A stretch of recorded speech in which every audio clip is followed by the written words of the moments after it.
বড় ভাই আসসালামু আলাইকুম। ওয়ালাইকুম আসসালাম। এলাকার মধ্যে বলে একটা নেতা হয়েছে, হ্যাঁ শুনলাম তো এই এলাকায় একটা নেতা হয়েছে।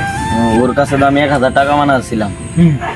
মানে ও আমার কাছে কইয়া নিছে 1 সপ্তাহ পরে দিব, ও তো আমার এই টাকাটা দিতেছে না। হ্যাঁ আমি ওই কদিন আগে ওর 5,000 টাকা দিয়েছিলাম, তো আমার এক সপ্তাহ টাইম দিয়েছিল, কিন্তু এখন 1 মাস হয়ে গেছে তার টাকাটা দিতেছে না আমারও। তাহলে আসেন যাই ভাই। চলেন ভাই নেতার কাছে যাই, নেতা তারা বলি আসেন। 2,000 টাকাটা উদ্ধার করে দিই। চলেন।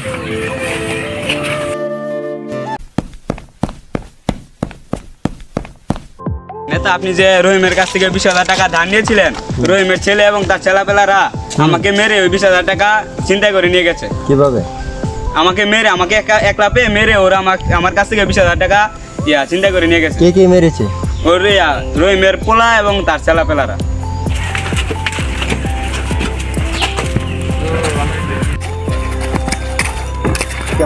আসসালামু আলাইকুম নেতা। ওয়ালাইকুম সালাম। আপনি তো আমার কাছ থেকে 5,000 টাকা আনছিলেন এক সপ্তাহ থেকে, এখন তো 1 মাস হয়ে গেছে, আবার টাকাটা দিলেন না। আমি তো তোদের কাছ থেকে কোনো টাকা নিই নাই। আপনি আমার দেন ইলেকশনের আগে 1000 টাকা নিছিলেন, এক সপ্তাহের কথা করে 1000 টাকা নিছিলেন, এখনো তো আমার টাকাটা দিন না। এই টাকার জন্য আমি অসহায়। না, তোদের কাছ থেকে কোনো টাকা আনি না আমি। সিগারেট আমার বাসা থেকে মাদার চোদের বাচ্চা।